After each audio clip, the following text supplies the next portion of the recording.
Em nome do Pai, do Filho e do Espírito Santo. Amém. Ave Maria, cheia de graça, o Senhor é convosco. Bendita sois vós entre as mulheres, e bendito é o fruto do vosso ventre, Jesus. Santa Maria, Mãe de Deus, rogai por nós, pecadores, agora e na hora de nossa morte. Amém. São José, rogai por nós. São Felipe Neri, rogai por nós.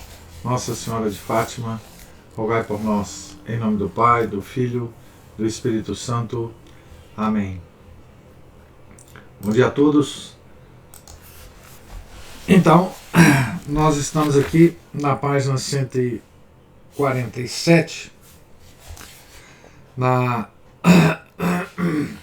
quinta parte da biografia do nosso São Francisco de Sales, escrita por Amédée de Margerie. Essa quinta parte tratará da pregação do nosso santo, né?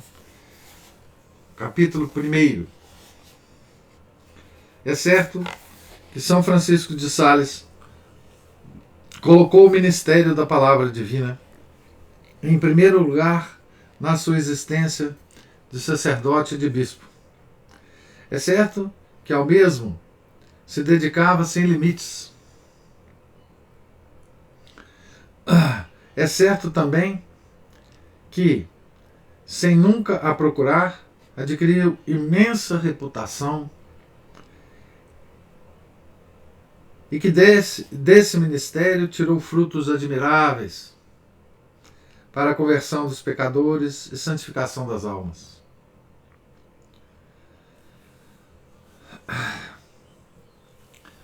Preboste prega demais, dizia-lhe o senhor de Boise no início de sua carreira eclesiástica. A gloriosa campanha do Chablais foi toda inteira um incomparável apostolado da palavra. Se naquela época escrevia, era devido à falta de outros recursos para exercer o apostolado. Se espalhava folhas avulsas entre os protestantes obstinados em se afastarem dele, era no intuito de atraí-los ao pé do púlpito e conquistá-los para a doutrina da verdade. De tão boa vontade pregava a uma meia dúzia de pessoas humildes ou de camponeses rústicos, como aos maiores e mais seletos auditórios. Em 1604, pregou os sermões quaresmais na catedral de uma grande cidade parlamentar. No ano seguinte, dirigiu sua palavra inspirada, com o mesmo espírito de fé, aos habitantes de uma humilde aldeia da Saboia. Nunca julgou indiscreto ou incômodo um pedido para falar em qualquer tempo e lugar. Se já havia prometido um sermão para certo dia, podiam pedir-lhe outro para o mesmo dia e ainda um terceiro ou quarto. Comprometia-se a falar sempre que lhe o pediam, não obstante as críticas e as objeções dos que o cercavam.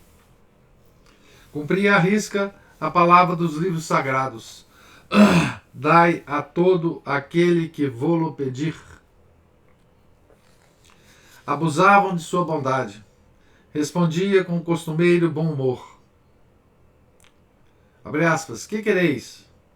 Tenho um coração que não sabe recusar coisa alguma. Prefiro fazer um sermão a dar uma negativa. São unânimes os testemunhos acerca dos triunfos de sua pregação. Quanto mais o ouviam, tanto mais as multidões se mostravam ávidas de sua palavra apostólica e inspirada. Em Grenoble, Dijon, Chambéry, Annecy, por toda parte e sempre, grande era o entusiasmo em torno de sua cátedra e incansável a persistência do auditório. Os calvinistas se confundiam no meio da multidão dos católicos. A sua palavra sabia adaptar-se a todos os ouvintes. Nem os ilustrados o julgavam muito plebeu, nem os mais incultos o achavam por demais erudito. Poder-se-ia, a princípio, julgar que tudo era o atrativo da novidade. Mas isso não acontecia, pois o entusiasmo perseverava sempre e ia em aumento até o fim. Somente Paris resistiu um pouco, no princípio. Ao chegar lá, ia precedido de uma reputação muito sólida. Mas a metrópole, já naquele tempo, desconfiava das celebridades vindas das províncias. Ao primeiro sermão, acorreu verdadeira multidão, que saiu mal satisfeita, pois São Francisco de Sales não usou de grandes rasgos de eloquência, nem empregou profundos raciocínios, como costumava fazer os pregadores daquela época. Limitou-se à narração singela da vida de São Martinho, cuja festividade então se celebrava. Enquanto estava na tribuna sagrada, escutou os murmúrios da assistência em torno de si. O próprio santo nolo conta, abre aspas, olha esse montanhês como fala mal. É pena vir de tão longe para dizer o que está dizendo e gastar a paciência de todo mundo. Fecha aspas. Havia em tudo isso um ardil e um segredo de santa humildade. O homem de Deus, colocado em face do primeiro e mais culto auditório do mundo, receava e temia as tentações da vanglória. Procurou ocultar os dotes de orador. São Vicente de Paulo desvendou o segredo e declarou aos seus irmãos espirituais de São Lázaro, abre aspas, eis como os santos reprimem a natureza que gosta do esplendor e da alta reputação. Fecha aspas. Persistir nesse modo de agir seria faltar aos deveres do apostolado, prolongando por mais tempo esse exercício de mortificação. Durante um ano, falou do melhor modo possível e toda a cidade de Paris ficou suspensa de seus lábios. Confundido pelos seus grandes triunfos, perguntava com santa ingenuidade a um amigo, abre aspas, não estás admirado de ver que todos esses bons parisienses vêm escutar-me, a mim, que tenho uma linguagem embaraçada, concepções tão rasteiras e sermões tão sem valor? Fecha aspas. Falava de si mesmo, segundo pensava. No entanto, falando assim, caluniava, evidentemente, suas pregações. É deveras curioso que, depois de verificarmos os triunfos extraordinários e ininterruptos de sua pregação, quando procuramos recolher o julgamento da posteridade sobre essas peças de prataria sagrada que brotaram de seus lábios, reconhecemos com surpresa que essa parte da obra do nosso santo se perdeu quase inteiramente. Então, pela descrição que o biógrafo faz até aqui, nós podemos imaginar, né? São Francisco de Sales pregou em Paris durante um ano, né? Pregações praticamente diárias, né? Numa cidade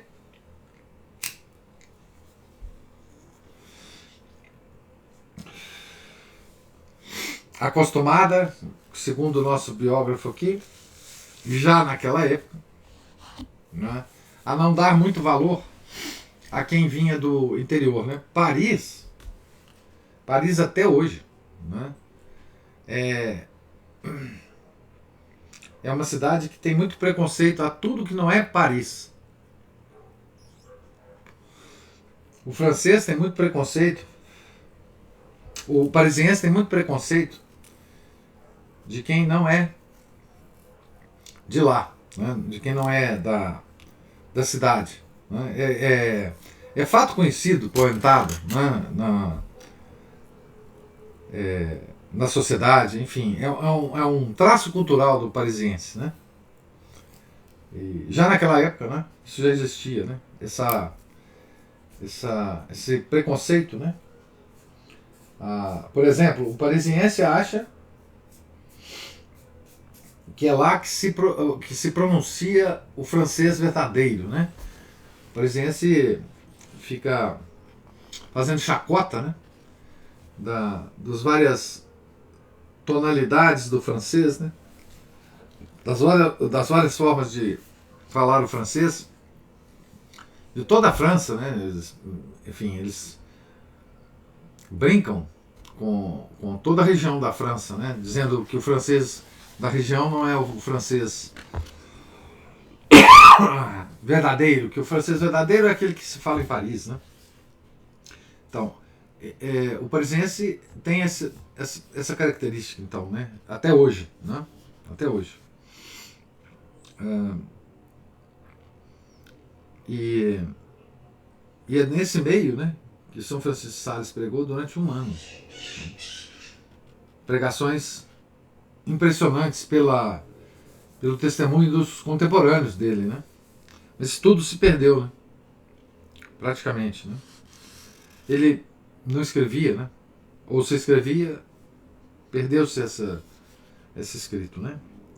Vocês imaginam, por exemplo, que Padre Antônio Vieira, né, escrevia os sermões, né, e preservou, né. Imagina a riqueza disso se a gente tivesse os sermões de São Francisco de Sales preservados, né,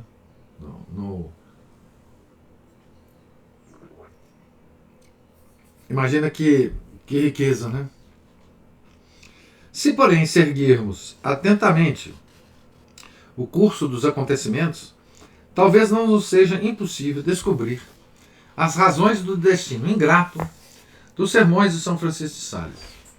Aqui pretendemos indicar alguns dos motivos mais prováveis desse estranho acontecimento. Então, se ele era pregador por excelência, não é?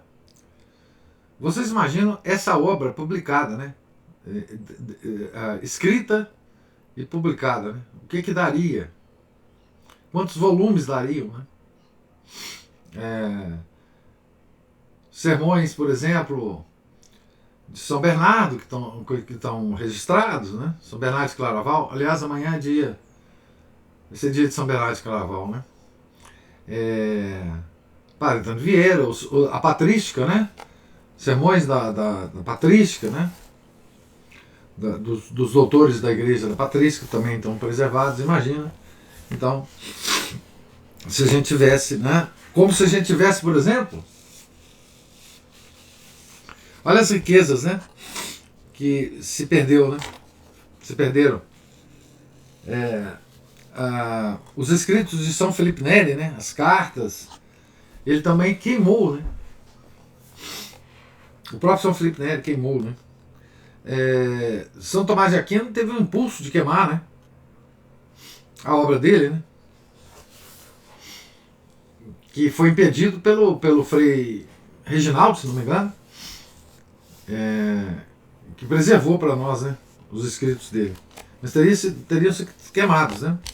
Depois de um êxtase que São Tomás teve, né? Enfim. No caso de São Francisco, então, se perdeu, né? Vamos ver os motivos prováveis, né, desse estranho acontecimento.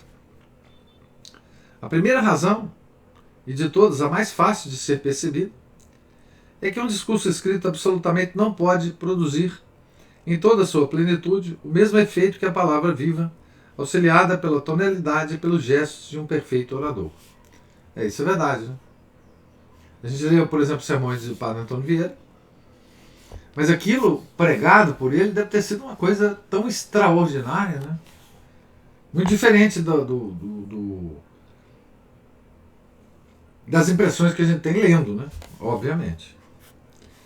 E essa é uma observação banal, que se ajusta a todos os gêneros da eloquência humana. Sabemos, através de incontáveis testemunhos, que na pessoa de nosso santo, o encanto da voz, a suavidade do olhar, a nobreza dos gestos estavam todos reunidos e em alto grau. É necessário, porém, ir mais além e reconhecer que a santidade do pregador se manifestava através de sua pessoa e de suas palavras e exercia sobre as almas tal poder de emoção e de convicção que multiplicava em proporções incalculáveis porque são sobrenaturais, o efeito de seu verbo. Só a sua presença constituía uma pregação. E os pensamentos e as ideias, que em lábios moralmente vulgares seriam menos notáveis, produziam em sua boca um efeito, uma profundeza e uma elevação inspirados. Os que ouviam o padre Rabignan nos seus retiros pregados em Notre-Dame experimentavam e sentiam o que acabamos de dizer. Os contemporâneos de São Francisco de Sales fizeram essa experiência com uma intensidade extraordinária. Disse um deles, então agora os testemunhos, né, contemporâneos, né? Abre aspas, tinha em sua pessoa e em seu porte certa majestade doce e suave, que revelava o homem todo do céu e nos levava a dizer que, se quisessem ter uma ideia de Nosso Senhor Jesus Cristo, quando falava neste mundo, bastava ver o bispo de Genebra. Fecha aspas, isso é um testemunho, né, contemporâneo. Então, essa é uma coisa. É um mistério, né? Desses homens.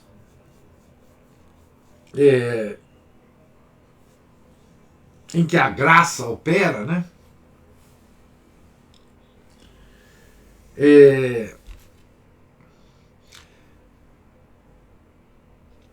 Essa impressão que eles deixam nos seus contemporâneos, em quem teve contato com as pessoas, que está para além das palavras que ele fala, né?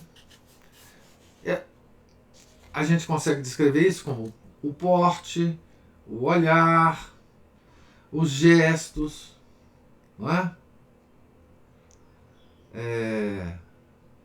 É a forma que a gente consegue descrever o impacto que esses homens têm, né? Mas isso, no fundo, é a graça, né? Que está operando neles, né? A graça que aperfeiçoa, segundo Santo Agostinho, né? A natureza. Aperfeiçoa a natureza humana de São Francisco de Sales, né? Aperfeiçoa os gestos. Aperfeiçoa o olhar. Aperfeiçoa o porte. Aperfeiçoa, enfim, não é? As coisas sensíveis. Não é?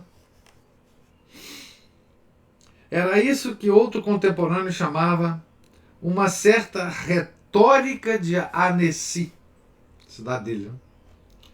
A segunda razão é que, nos domínios da eloquência sagrada, São Francisco de Sales foi um precursor e teve, portanto, a sorte dos precursores.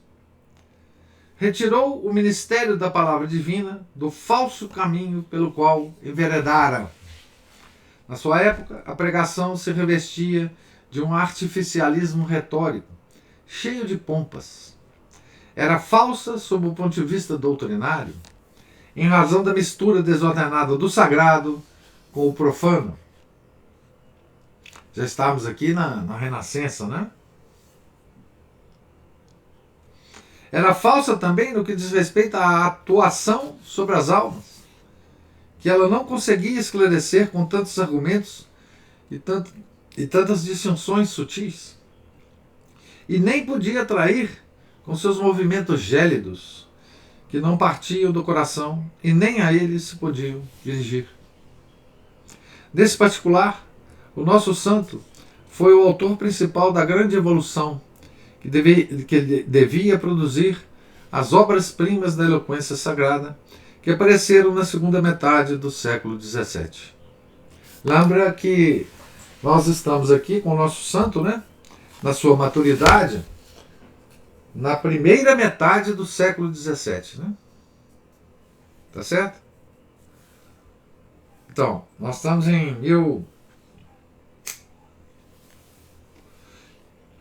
nos anos 1600, 1650, né? Então, a primeira metade do século XVII, né? A grandeza, a beleza e a perfeição por outros atingida colocaram em plano inferior os primeiros ensaios, que tornaram possíveis os grandes triunfos da eloquência sagrada.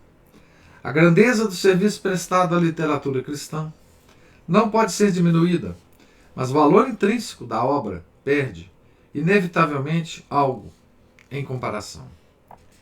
A terceira razão é que o ministério da palavra evangélica, na vida de nosso santo, foi uma obra inteiramente apostólica, de modo que não lhe sobrou tempo para preparar uma obra de arte que ostentasse grandeza e harmonia de proporções, encadeamento de ideias e perfeição da forma. Certamente que ele não era indiferente a essas qualidades estéticas e soube imprimi-las em seus escritos. Mas em sua vida de apóstolo, pregando quase cotidianamente, cuidando escrupulosamente da administração do bispado, entretendo volumosa correspondência, isso sem interromper seus exercícios espirituais, onde encontrar tempo para burilar e corrigir sermões e discursos? Contentava-se em pregar com energia, unção e zelo, fazendo passar, através da palavra divina, algo de seus profundos conhecimentos teológicos. Desse modo, atingia o tríplice fim visado. Esclarecia as inteligências, tocava os corações e convertia os pecadores. A posteridade podia julgá-lo como entendesse. Não lhe preocupavam os juízos dos homens. A última razão é exatamente o que acabamos de declarar. São Francisco de Sales não pensou em pregar para a posteridade, e disso temos a prova mais evidente. Exceto durante o primeiro período de sua vida sacerdotal, não escreveu seus sermões. Apanhados muito rapidamente por ouvintes inteligentes, só foram publicados após a morte do santo.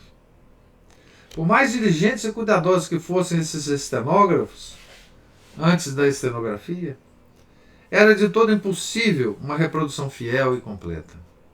É, pois, mais do que certo que não possuímos os sermões tais quais foram pronunciados. O nosso santo, durante sua existência, não publicou nenhum dos seus sermões, que foram impressos pela primeira vez em 1641, na edição de Obras de São Francisco de Sales, edição preparada pelo comendador de Chile, com o concurso de Santa Joana Francisca de Chantal.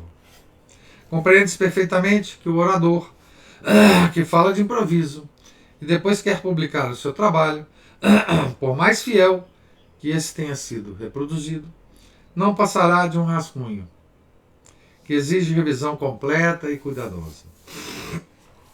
Quando o fogo do entusiasmo, a tonalidade da voz, a expressão do olhar e a vibração dos gestos se extinguiram, a palavra naturalmente arrefece.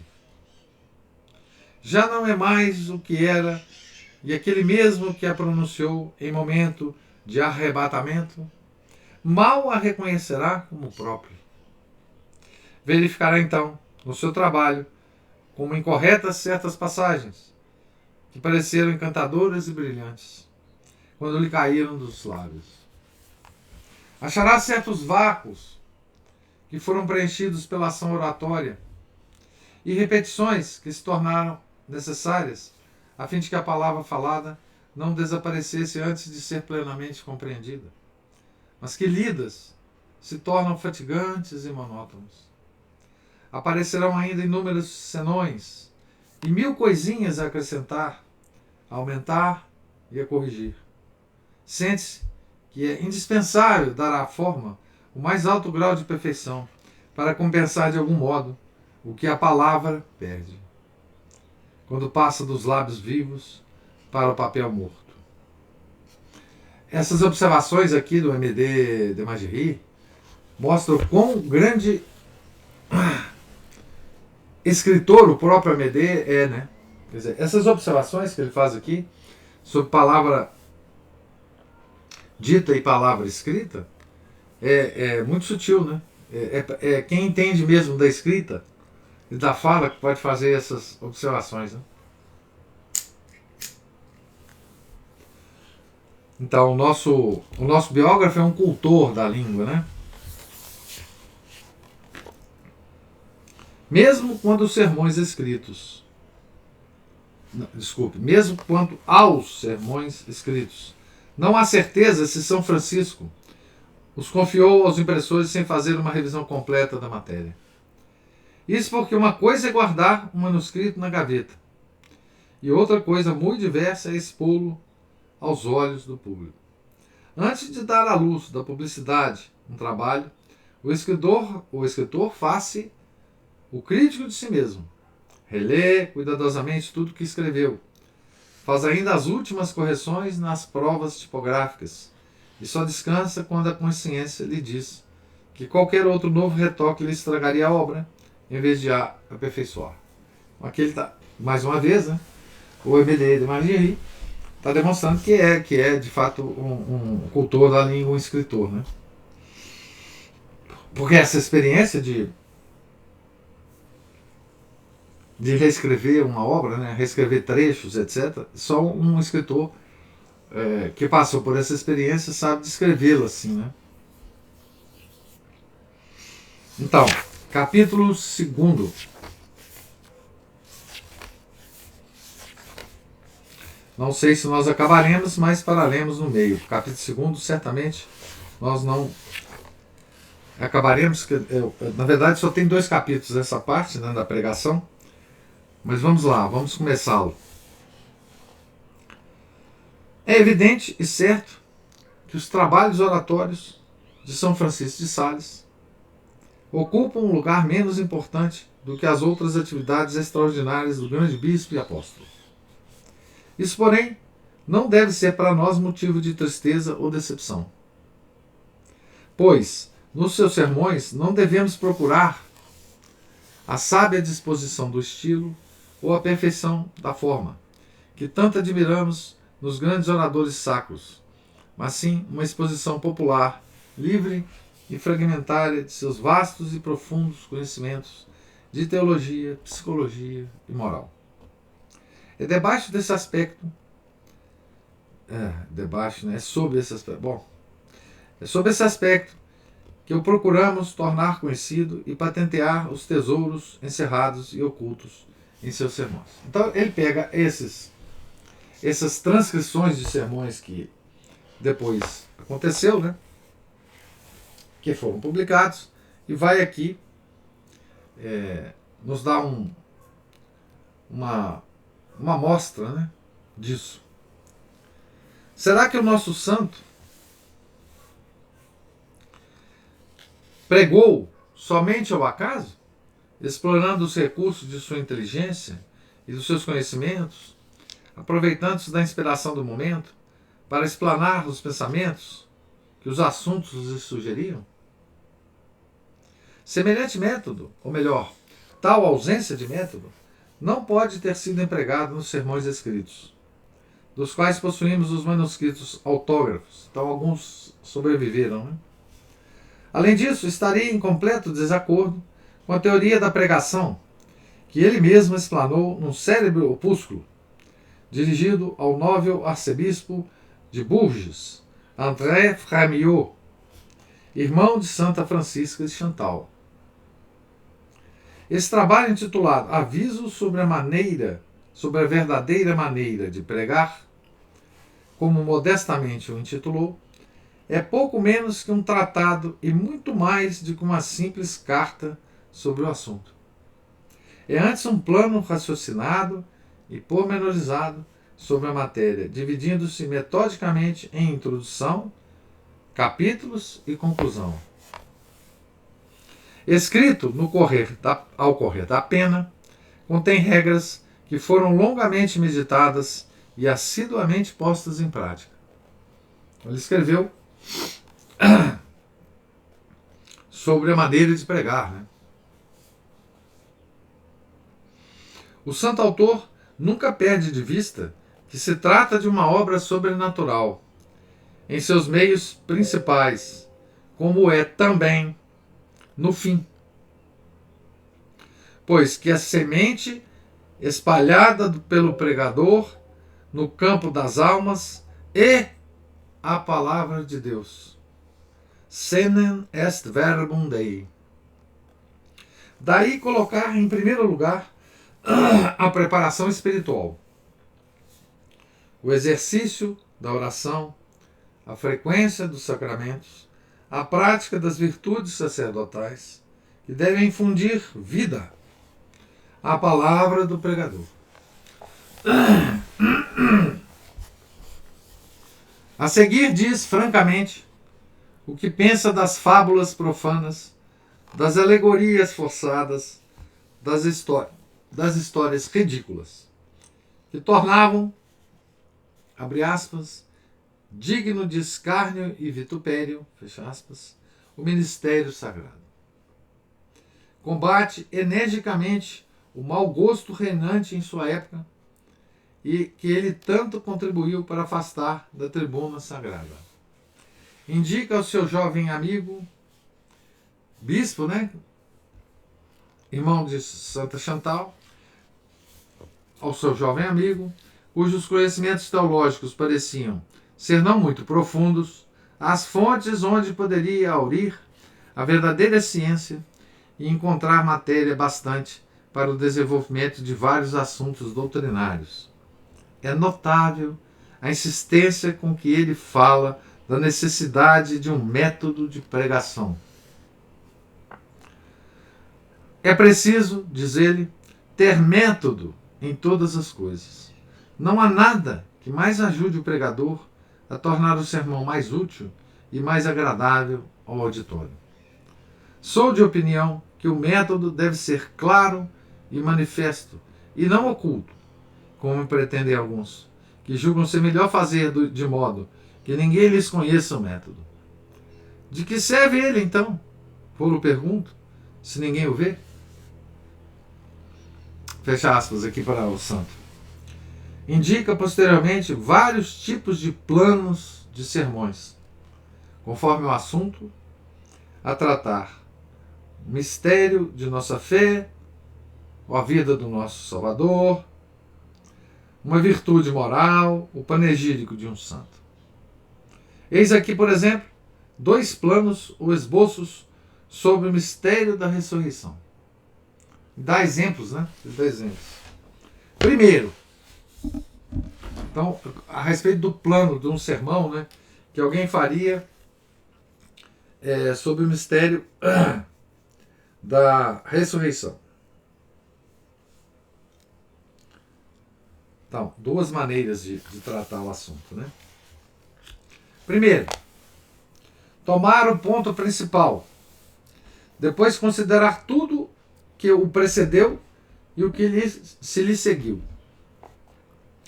A ressurreição foi precedida da descida aos infernos e do temor que os judeus tinham de que os discípulos roubassem o corpo do Mestre. Depois vem a ressurreição, em corpo glorioso e bem-aventurado. Seguem-se o tremor de terra, a aparição dos anjos e suas respostas às santas mulheres. Sobre cada um desses pontos há coisas maravilhosas a dizer, observando-se a ordem conveniente. Então esse é um plano. Segundo plano, depois de fazer breve paráfrase do fato histórico, tiram-se 3 ou 4 considerações. A primeira versa sobre o que o mesmo nos ensina para a edificação da nossa fé. A segunda serve para aumentar a nossa esperança. A terceira vem inflamar a nossa caridade. A quarta nos incita à imitação e à ação. 2 planos de pregação, Eis o método a seguir nos sermões que versam sobre uma virtude, segundo o texto das Sagradas Escrituras. Então vamos lá. Agora sobre as virtudes. abre aspas, havendo descoberto em certo texto a virtude a que o mesmo se refere, considerai, depois dos seus vários sinais, seus efeitos e os meios de pô-lo em prática. Este foi sempre o meu método. Fecha aspas.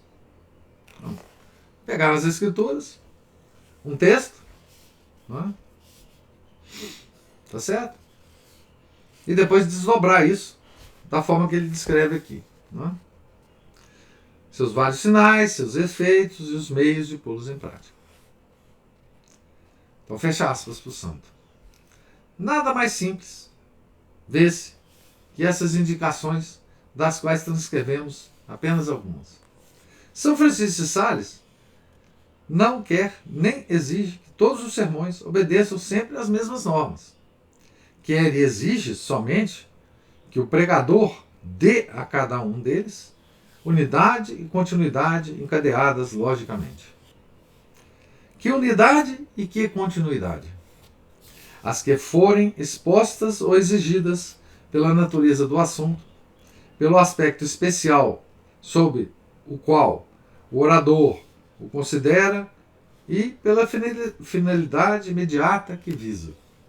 Desse modo, se olharmos mais de perto, verificaremos que essa concepção, que une a ordem e a liberdade, não é diferente da que Fenelon, mais tarde, desenvolveu em seu diálogo sobre a eloquência, de acordo com as gloriosas tradições dos padres da Igreja grega e da Igreja latina, São João Crisóstomo e Santo Agostinho.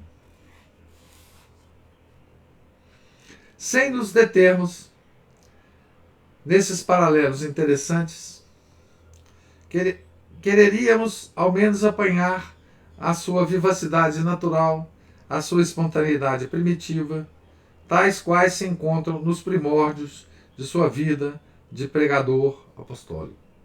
Aos 26 anos de idade, antes mesmo de ser sacerdote, compôs e escreveu por inteiro seu primeiro sermão para a festa de Pentecostes no ano de 1593. Vamos parar aqui antes de ler o sermão, porque aqui ele vai dar um exemplo, né, desse sermão, primeiro dele, e aí a gente pode desenvolver na próxima leitura pode sorver, né, as palavras aqui de São Francisco de Sales a respeito do sermão. Né? Quero dizer para vocês o seguinte, que nos seminários antigos,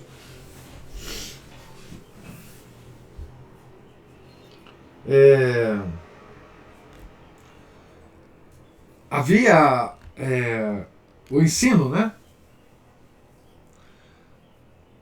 muito cuidadoso de uma área chamada homilética, que é exatamente isso. Né? Ensinar os padres a fazerem sermões. Né? Homilias, né? Hoje a homilia é feita durante a missa, né? Não foi sempre assim, né? Houve uma época em que os sermões, as homilias eram feitas depois da missa, né? O pessoal assistia a missa e depois que terminava a missa o padre voltava. Né? Foi assim os sermões do padre Antônio Vieira. Né? O padre voltava, então dava o sermão, né? Então, a igreja, ela sempre teve muita cuidado, né, de desenvolver essa parte chamada oratória sagrada, né, do qual nós tivemos grandes exemplos, né, na igreja, né, grandes oradores sagrados. Né.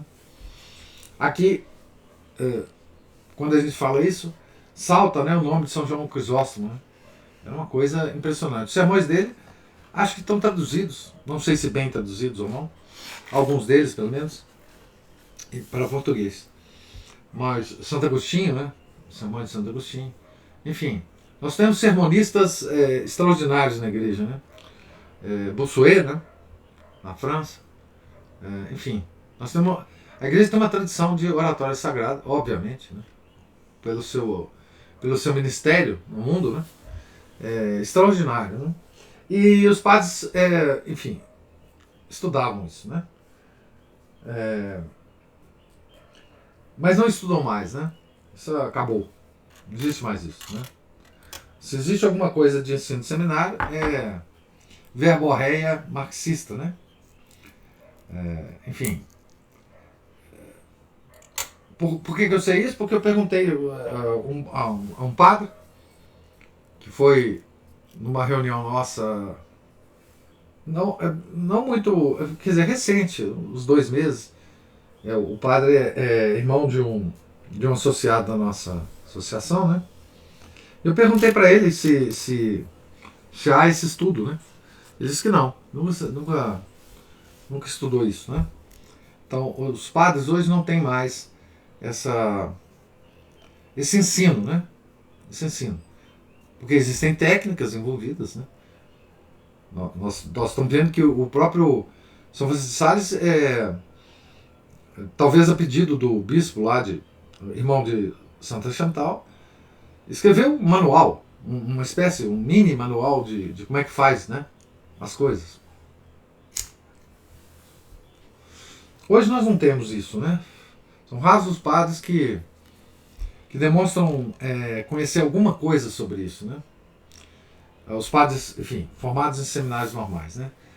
Eu não sei dizer se todo seminário tradicional, mas eu quero crer que todo seminário tradicional tenha alguma coisa dessa área de homilética ou de oratória sagrada, né? Pelos sermões que a gente ouve dos padres, né?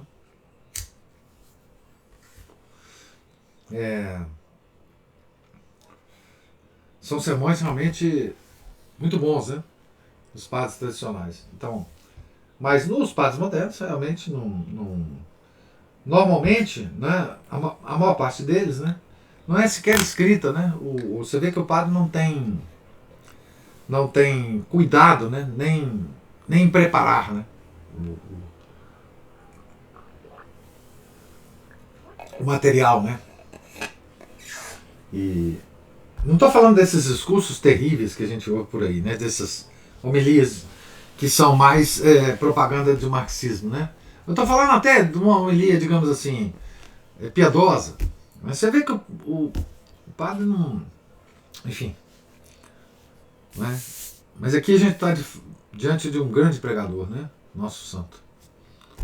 Tá certo? E eu quero agora ver se vocês têm alguma observação sobre a leitura de hoje do nosso pregador.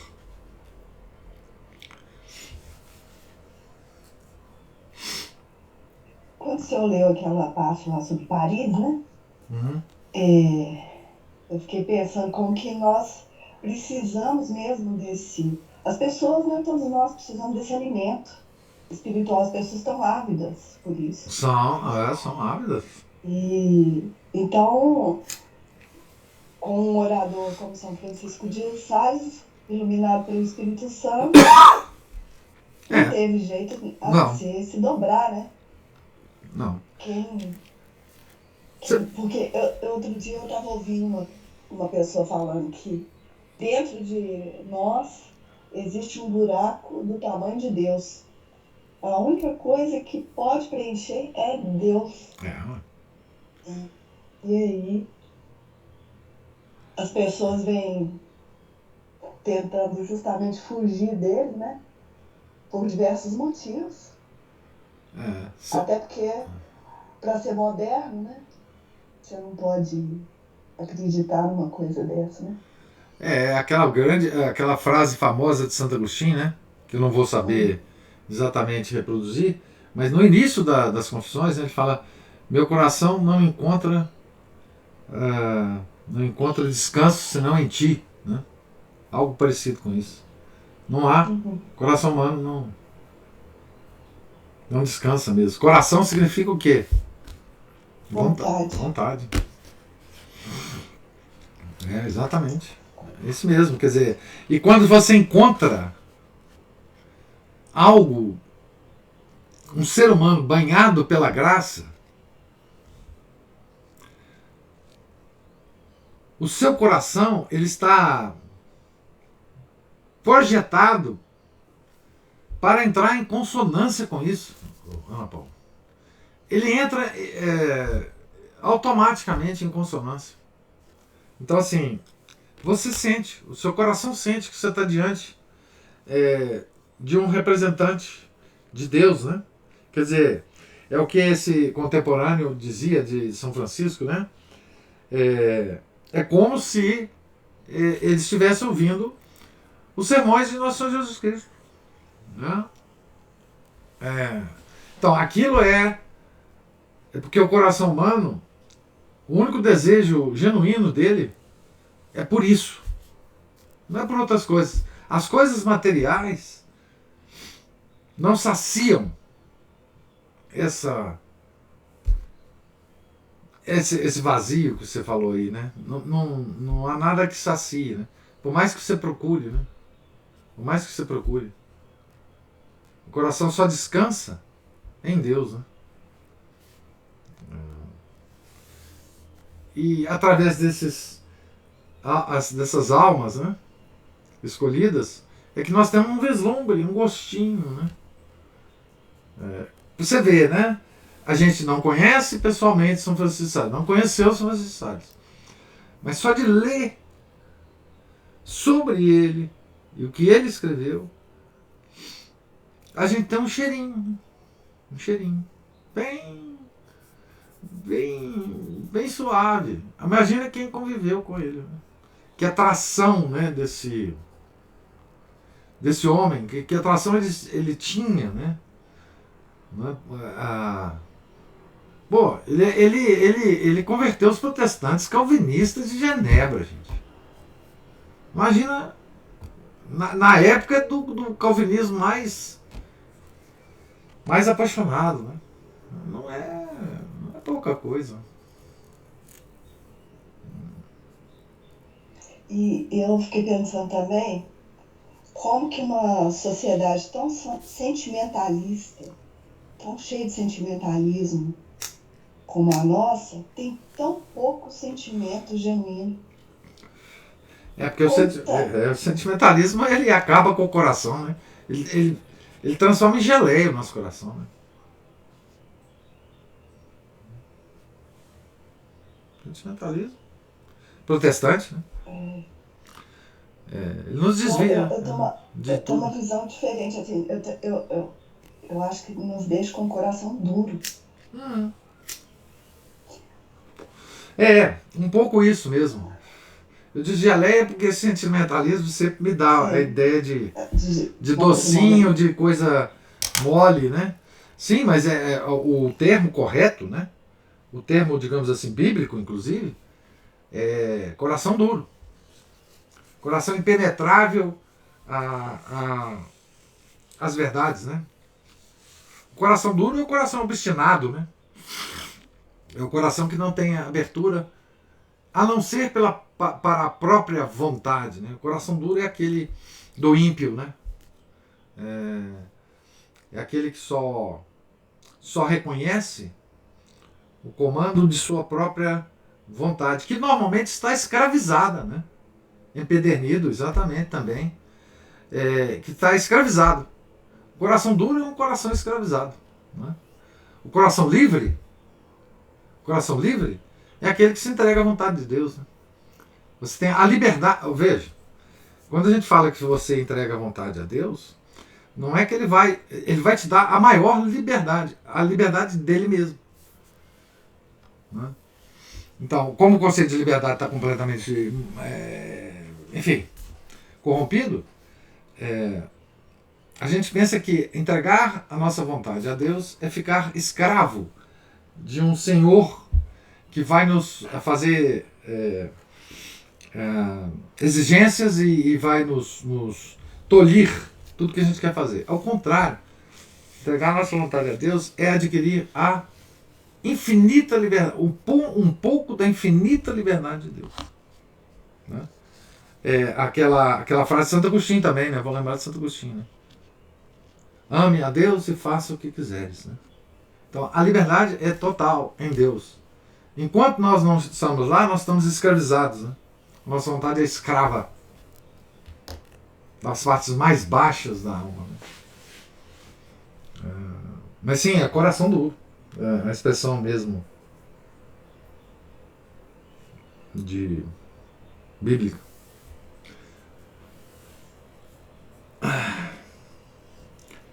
Mais alguma observação?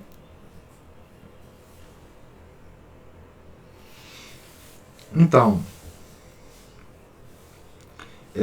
Deus lhes pague a paciência, a presença, as observações. Nós estamos então na página 156, a qual retornaremos na próxima segunda, né? Se Deus quiser. Tenham todos um santo dia, um santo final de semana. Fiquem com Deus. Em nome do Pai, do Filho e do Espírito Santo. Amém. Ave Maria, cheia de graça, o Senhor é convosco. Bendita sois vós entre as mulheres, e bendito é o fruto do vosso ventre, Jesus. Santa Maria, Mãe de Deus, rogai por nós, pecadores, agora e na hora de nossa morte. Amém. São José, rogai por nós. São Felipe Neri, rogai por nós. São Francisco de Sales, rogai por nós. Nossa Senhora de Fátima, rogai por nós. Em nome do Pai, do Filho e do Espírito Santo. Amém.